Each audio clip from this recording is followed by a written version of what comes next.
Hello दोस्तों, मेरा नाम है सैकत। आप देख रहे हैं टेक रिएक्ट। तो चलिए शुरू करते हैं।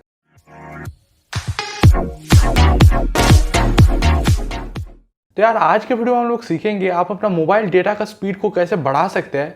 अपना मोबाइल डेटा का स्पीड जो है उसको आप एनहांस करके उससे उस स्पीड से आप डाउनलोड सर्च वगैरह कैसे कर सकते हैं। तो इस वीडियो में आगे बढ़ने से पहले मैं आपका दो मिसकंसेप्शन क्लियर करना चाहता हूँ कि अगर आप ऐसा सोचते हैं कि एपीएन बदलने से या फिर वीपीएन लगाने से आपका स्पीड बढ़ जाएगा, तो ये बिल्कुल भी गलत है।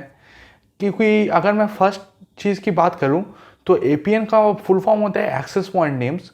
और ये एक्सेस पॉइंट नेम्स जो होते हैं, ये यूज़ करके जो स्पीड बढ़ाने का ट्रिक है ये बहुत ही ज़्यादा ऑब्सलीट हो चुका है। मतलब अभी ये ट्रिक काम नहीं करता है। पहले ये ट्रिक काम करता था जब आपका 2G चलता था, 3G चलता था।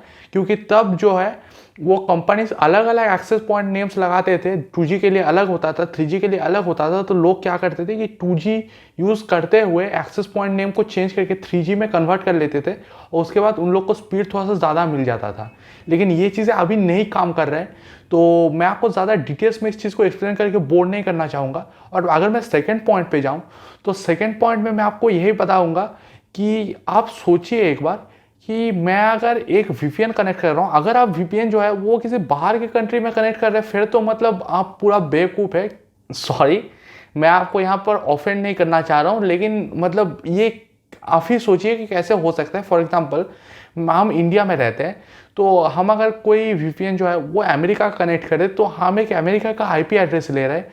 मतलब जो आपका ट्रैफिक होगा वो पूरा आपका एक अमेरिकन आईपी एड्रेस पे रिडायरेक्ट होगा। तो आप डिस्टेंस देख लीजिए कितना ज़्यादा हो रहा है।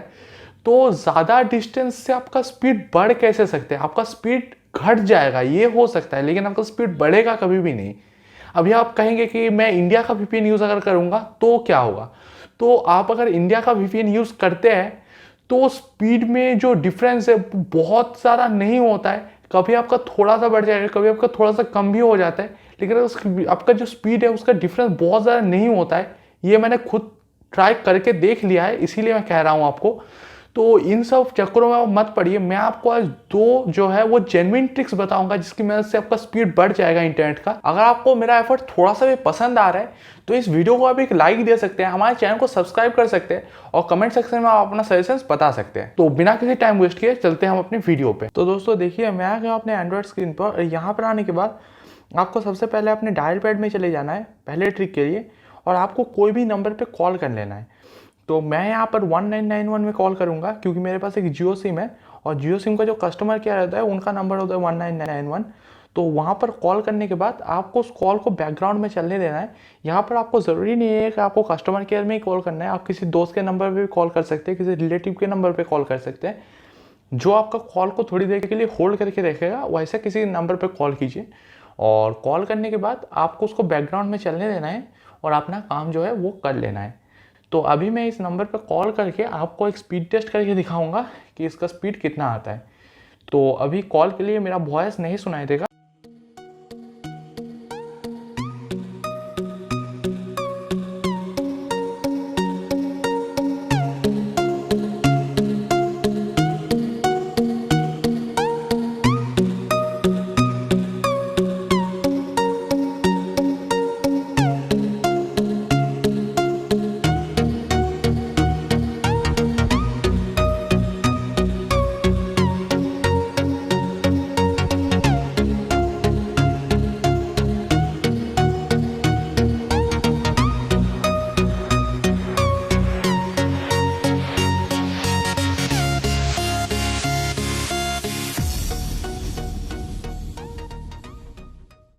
तो ठीक है दोस्तों, आपने देख लिया कि इसका स्पीड जो है वो आपका 2.8 Mbps के आसपास आ गया।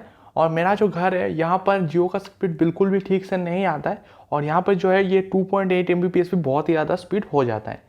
तो ये आपका पहला ट्रिक था।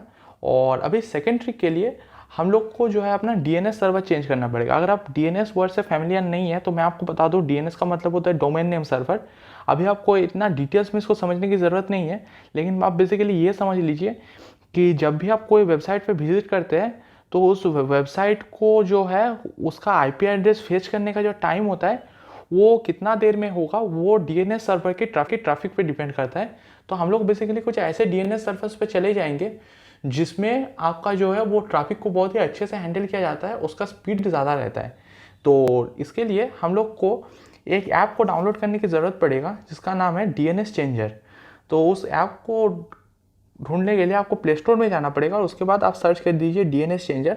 उसके बाद जो आपको फर्स्ट ऐप आता है बीजीएन मूवी की तरफ से डीएनएस चेंजर, इसको आपको इंस्टॉल कर लेना है।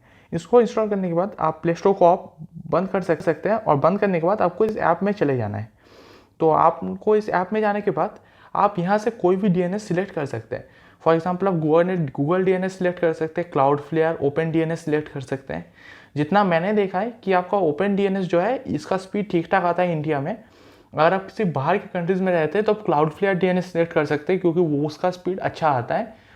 अगर आप कोई अमेरिकन, कैनेडियन ऐसे कंट्रीज़ में रहते हैं तो वहाँ पर स्पीड जो है वो क्लाउडफ्लेयर डीएनएस का ज़्यादा अच्छा आता है। एशियन साइड में जो है वो आपको ओपन डीएनएस का स्पीड ज़्यादा आता है। तो मैंने यहाँ पर स्टार्ट कर देना है आपको, और आपको मे बी लेटर आप कर सकते हैं इस चीज़ को। और उसके बाद क्या होगा कि इसका ये चीज़ स्टार्ट हो जाएगा। तो मैंने यहाँ पर स्टार्ट में क्लिक कर दूँगा। अच्छा, इसको ऐप को रेट भी आपको करना पड़ेगा, पता नहीं क्यों। ठीक है, हमने इसको रेट कर दिया, डन। बैक चले जाते हैं, स्टार्ट, इसमें स्टार्ट करना होगा आपको। और स्टार्ट करने के बाद आप इस चीज़ को क्लोज़ कर सकते हैं। और क्लोज़ करने के बाद आप देखिए कि आपका बेसिकली एक वीपीएन क्रिएट हो गया है। और वीपीएन क्रिएट होने के बाद आपका उस वीपीएन सर्वर है चेंज होके रखा है, तो आपका स्पीड ज़्यादा आएगा। आपको मैंने पहले बताया था कि वीपीएन की मदद से आप स्पीड नहीं बढ़ा सकते, लेकिन ये वीपीएन जो है ये नॉर्मल वीपीएन नहीं है।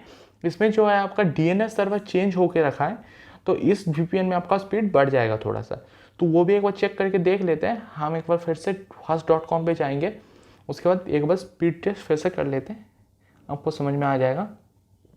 देखते हैं इसका स्पीड कितना आता है। बहुत ही ज़्यादा डिफरेंस नहीं होता है स्पीड में, ये मैं आपको सबसे पहले बता दूँ। इसका स्पीड का डिफरेंस बहुत ज़्यादा नहीं होता, वो कॉलिंग वाले मेथड से कम होता है इसका स्पीड। तो देखिए कॉलिंग वाले मेथड से कम आया स्पीड, 1.5 Mbps आया। लेकिन हमारे यहाँ पर नेटवर्क बहुत ही ख़राब है जियो का, और उसके हिसाब से 1.5 Mbps भी बहुत ही अच्छा स्पीड है। तो यही बेसिकली 2 ट्रिक्स थे जिसके मदद से आप अपने जो है वो मोबाइल डेटा का स्पीड जो है उसको इंक्रीज़ कर सकते हैं। और ये आपके ऑपरेटर्स पे डिपेंडेंट नहीं है। अगर आपके पास एक एयरटेल का सिम है, वोडाफोन का सिम है, कोई मैटर नहीं करता, आप कोई भी सिम पे ये ट्रिक अप्लाई कर सकते हैं। तो उम्मीद करता हूँ आपको आज का वीडियो पसंद आया होगा। मिलते हैं नेक्स्ट वीडियो में, तब तक के लिए बाय बाय।